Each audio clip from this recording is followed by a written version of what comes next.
So what you can say about Mike Shakey Walton? Well, I can tell you this, ladies and gentlemen.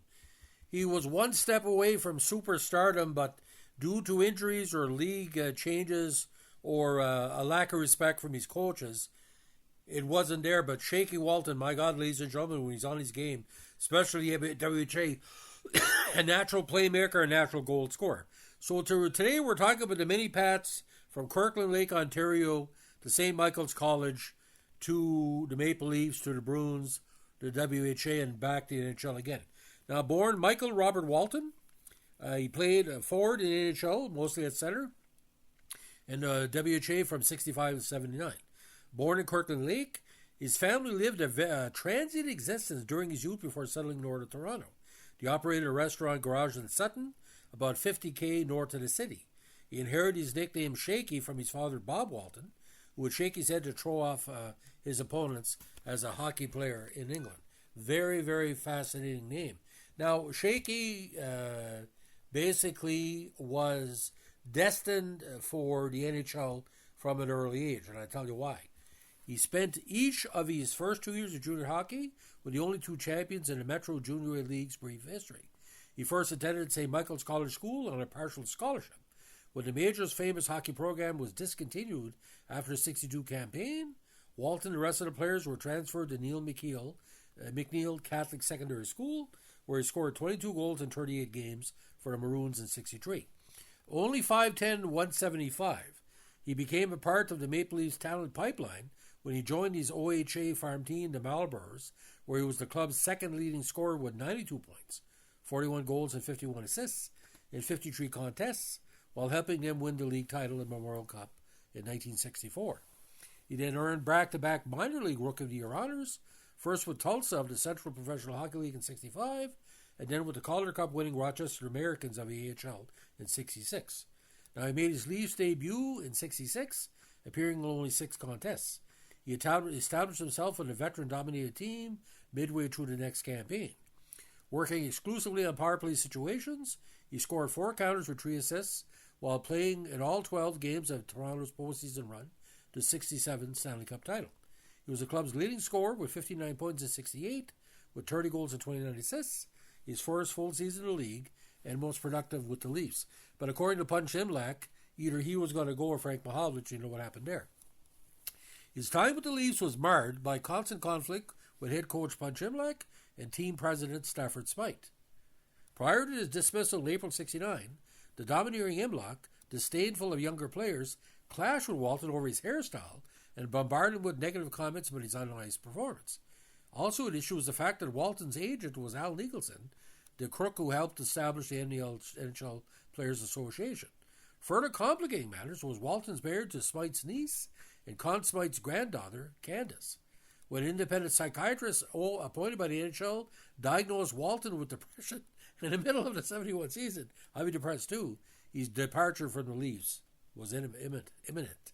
Now, he was traded by Toronto to defending Stanley Cup champion Boston Bruins as a part of a 3-way deal which also involved the Flyers on January 31st, 71.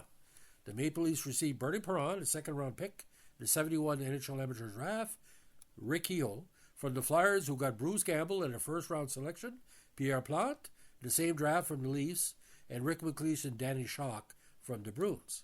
Now, Walton blended well with the Bruins' prolific scorers, led by Esposito and Bobby Orr, his business partner at the time with the Orr-Walton Sports Camp in Aurelia. He became a part of a second championship when the Bruins defeated the Rangers in the 72 finals.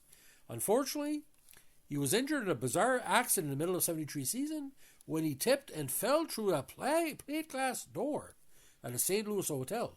He almost bled to death, and despite needing over 200 stitches and a complete blood transfusion, he made a complete recovery. Now, in the mid-1990s, the WHA was calling on many NHL players. The upstart WHA, attempting to lure talent away from the established league, conducted a general player draft on February 12, 72, to evenly distribute amongst his franchise NHL players with expiring contracts. Even though still under contract with the Bruins, Walton was selected by the LA Sharks. His WHA rights were traded in June 73 to Minnesota Fighting Saints, the first incarnation, who he succeeded in signing him to a 3-year deal worth $450,000. He made an immediate impact as the WHA's leading scorer with a career-high 117 points, 57 counters, 66, and 74, and he played with Team Canada Summit 74. He continued as the team's top scorer for the next 2 seasons, but left the squad on February 25th, 76, 3 days before financial problems forced the Fighting Saints to cease operations. Checks were bouncing.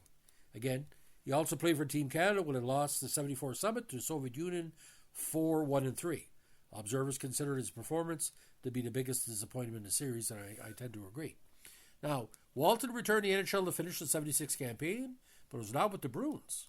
2 years earlier, on February 7, 74, he had traded his NHL rights along with Chris Odlefson and Fred O'Donnell to the Vancouver Canucks for Bobby Schmaltz. Even though his 66 points, 21 9 counters, 37 assists, and 78 led the Canucks and were the best numbers in his NHL career, he was still dealt to the St. Louis Blues on June 12, 78. His subsequent season was split between the Blues, Bruins, Chicago Blackhawks, and the latter two's AHL affiliates.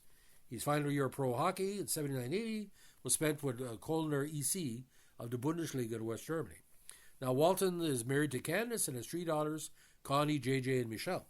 Since his retirement from pro hockey, he has worked as a real estate agent for Remax, and his clients have included active and former Leafs players such as Doug Gilmour and Matt Sundin.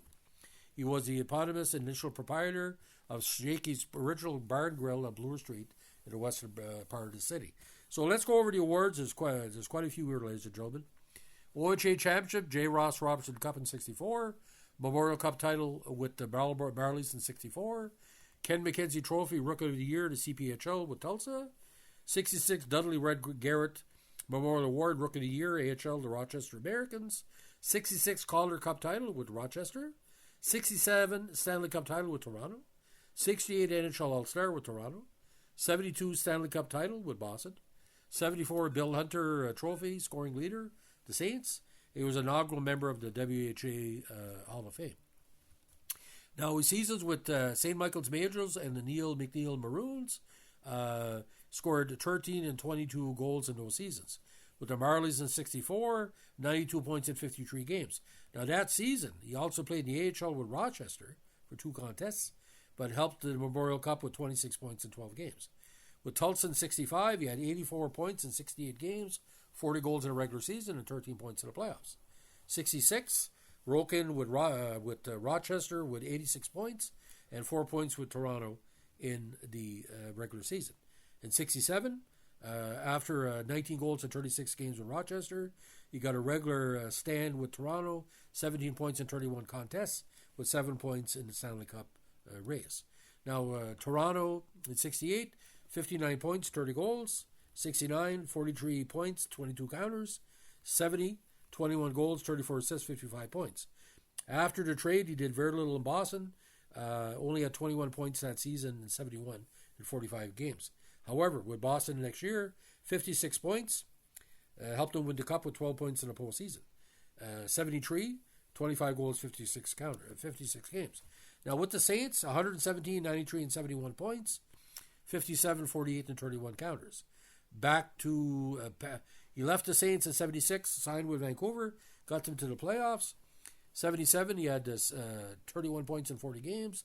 78, in his comeback year, he had 66 points in 65 games. 79, this is where he gets freaky. He played 18 games in St. Louis, 7 goals. He played 14 games in Boston, 4 goals. He played 1 game with the Rochester Americans AHL, getting 3 points in 1 contest. With the Blackhawks in AHL, he had 6 goals. And in the Brunswick Hawks, which is Chicago's affiliate, conditioning at 6 points in 7 games. So, ladies and gentlemen, 19 goals in 5 different teams, 2 leagues. And with Kölner EC of the Bundesliga, 31 points in 20 games in 1980. Now, NHL totals, a strong 448 points in 588 games, 201 goals neat, 24 points in the postseason, 47 games, 14 goals. WHA, 281 points in 211 games, 136 counters, 20 in the playoffs. So 156 goals in 234 games. Summit Series, like the big deception, only 1 assist.